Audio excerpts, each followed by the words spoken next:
your name on it. Just put your name on it. That's all I say. Be a man or a woman. Put your name on it. Well, I'd like to hear about it, potheads. How the fuck you gonna know how to be great if you don't study greatness? Look at the game tape. Donuts. Oh, yeah. You know, you're not a bad-looking man, Mr. Gals. But you are, Blanche. You are in that chair. There's something wrong with us. Something very, very wrong with us. Oh, hey, buddy. Oh, yeah.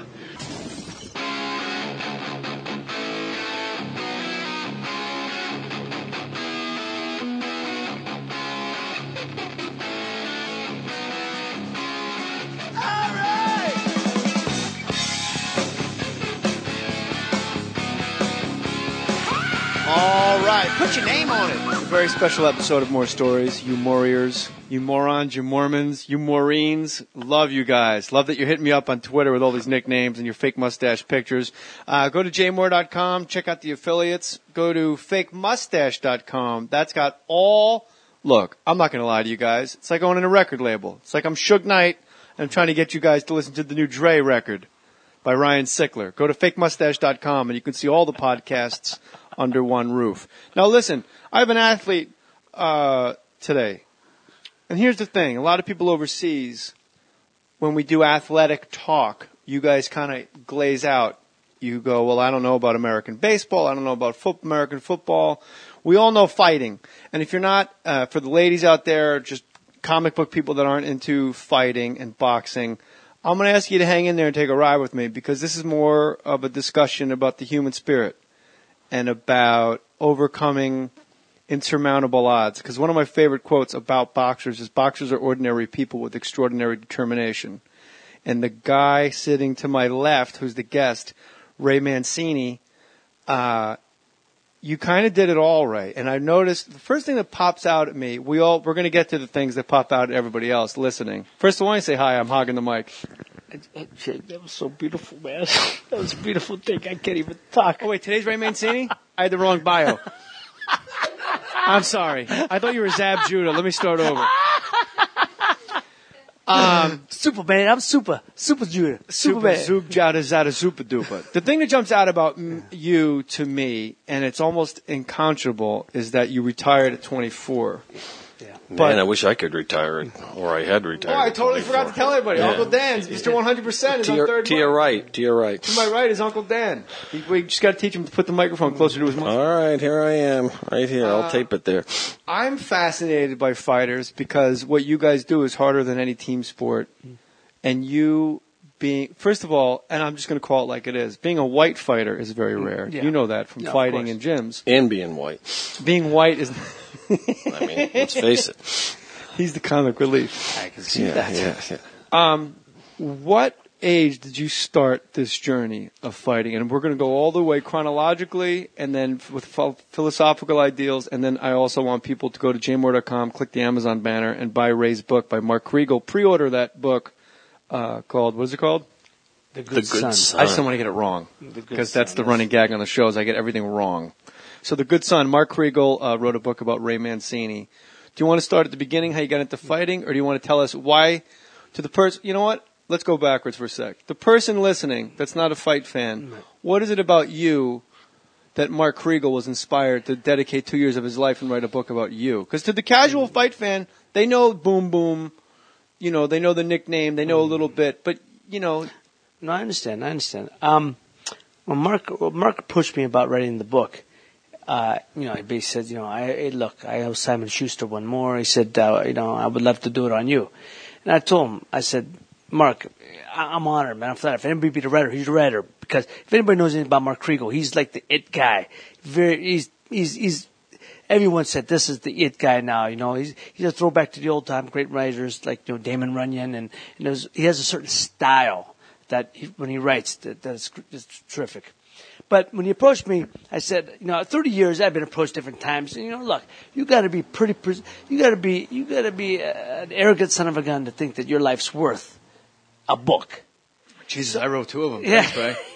I said, but speaking about arrogance, I said arrogant, and I precipitated it by saying that. And he's trying to write a third you said one. Runyon and precipitated in 1 minute. And you're supposed to be a fighter. You're no dummy. No, man, I'm an educated pugilist, huh? What did Mark say to you? Like, what was his pitch? And that's so he said to me, and I said, Mark, I'm honored. If anybody be it, you'd be the guy. I said, but I got to be honest, and no false modesty. I don't know what you can write that hasn't been written already or told through newspapers. That's already been out there. I don't know what would be the hook. He said, no, I got the hook. It's not a boxing story. It's not a fight story. It's a fathers and sons story. I said, now I buy that. He said, it's a story of you and your father. He said, you and your children. He's seen my boys with me all the time. And he said, I told him the story of my father. My grandfather came in from Sicily. He said, your story, your father and his father. He said, inevitably, me and my father. He said, because he said, I became a writer because my father always wanted to be a writer, but he, got stuck and he worked in a garment industry for all those years. And so I became a writer for him. I said, great. Okay. That's the hook. And then he gave me that. He said, look, he said, I've already spent the advance. He said, I can't give you no money. He says, but, if it makes any money, if down the road, if it makes anything, we'll split 50-50. I said, what okay, a great. jerk. I got an advance to write a book about you. Look, I can't give you any of the money. I said, I spent it, which I believe him, because, at the time he was out of work for a while, and he was, now he's doing great, God bless. He just signed a big major contract with NFL Network, doing radio for NFL Network. But at the time, Kriegel, you better give Ray his money. he said, but look, he says, we ever make any money down, we'll split it 50-50. I said, great. We shook hands. That's our deal. And that's been it. And so, at that point, and that was about 3 years ago, a little more than 3 years ago. And he said, look, so he did his diligence. He came to Youngstown. He got things that I never knew. Ray Mancini, to the listeners, from Youngstown, Ohio. Born and raised Youngstown, Ohio. I'm sorry. No, that's right. So, I'm just filling in the I appreciate it. But if you know Mark, he's an investigative reporter. He handled a lot of, But I don't give a shit about Mark as much as I give a shit about what was his. The hook was fathers and fathers sons. and sons. That's really the hook. That was the hook. That was the hook. That sold And that's me. what touched your heart. Yeah, of course. Because so your grandfather came over from Sicily. Right. Was he a fighter? No. Okay. My father. Was your father a fighter? Yes. My father became a fighter.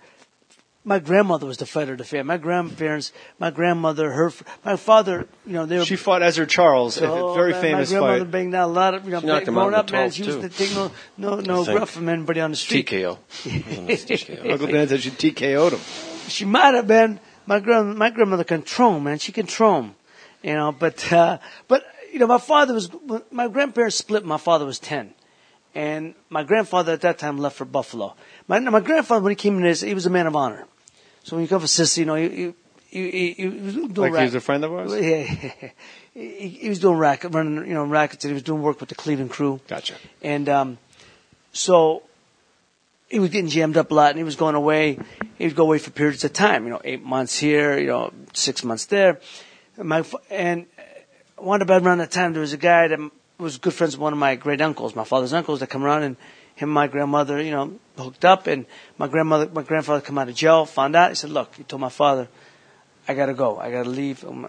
My father wanted to go with him. No, I want to go with you. And he said, no, you gotta stay take care of your mother. He left. My father said he cried so much that day and that night, he could never cry again. And I could tell you, I didn't see my father cry until I was like, I never saw my father cry until I was like 17, 16 years old. And so all those years, he's just one of them guys who just held everything in. So, cut to my grandfather, when my father was 10 years old, his Uncle Paulo, but they called him Firpo. The reason why, because he looked facially like Luis Firpo, who was the heavyweight fighter who fought Jack Dempsey from Argentina, Luis Firpo. So everyone called him Firpo as his nickname. My uncle was like 6'3", 260, 270, had hands like, they said his hands were so big, he used to hold gallon jugs of wine upside down and could palm it, Uncle Dan holds jugs of wine. Yeah. He just empties them into his mouth. Both hands. Box of wine he can hold with his hands. I can't do a basketball, but I can do a gallon of wine. I'll tell you that. Galliano, box of Galliano wine. He pours it right into his face. You bet. My uncle Paul used to take my father out in the streets and bet. He said, my nephew can kick your son's ass. Oh my God. And he'd say, streets of Buffalo? No, Youngstown, Ohio. This is back my grandfather left for Buffalo. He had to go. Still in He got Youngstown, caught up. All right. So my father said, what? And my uncle, just to show everybody how tough he was, he said, watch this. Crack him across the face. Bing! With the big hands. And leave, And how old was your father at this 10 time? years old. 10, 11 years old. And he'd say, well, look, he don't even cry. So they used to like bet. They have fights. And then my father was 10 years old, and they were betting on guys in the street. Yeah. And I'm guessing your father would win a lot. And he would win all the fight. My father was... These days they call that child abuse. Or they could... or human cockfighting. Human cockfighting. No, child abuse. I don't think judges say that when they take your 10-year-old away from you. You, sir, have engaged in human cockfighting with a minor. No, they just say, you're abusing your child. And you're running a racket. You're running a gambling ring based on your son's whiskers. Back then, yeah. Depression. Your father had a set of whiskers on him. Yeah, well, my father could fight. My father had 93. My father's final record was 55, 12, and 3. What was it, 70-something fights? 70. He fought pro all these Fought pros, yeah. But he had 20 fights before he went to New York. And they didn't start keeping records of your fights until he went to New York. But he had 20 fights around the Youngstown, Akron, Cleveland area. Youngstown's a tough town. He turned pro in 37. He moved to New York in 39. They don't keep good records there, I'll tell you that. No, they don't. It's Ask tough. Kelly Pavlik. They got one record on Crummy that. accountants, good fighters. That's what they say about Youngstown. Yeah, that's the book on Youngstown right there. But here's the thing. My father, all his amateur fights, all his pro fights, was never knocked out or stopped as an amateur or pro. Never knocked out. So when you say he had a good beard, man, you ain't lying. So why'd he stop? Well, my father retired in 1948 because, 47, because basically, after the war, he became a shelf. He wanted to number one lightweight contender in the world when he went into the service. For those listening, yeah. What weight is lightweight? 135 pounds. Okay. My father was number one contender in the world for almost 2 years. Signed to fight for the world title in February of 1942. Got drafted in January of 1942. Oh, he said, I want to fight for my country, defend my country. He says, but just give me an opportunity to train and fight for the title, and then I'll go into the Army. He said, in fact, I'll give all my money to the Army Relief Fund, which was crying for money at that time. And they said, we don't want your money, we want you. And they did everything, and they wanted to give him the 6-week reprieve to train.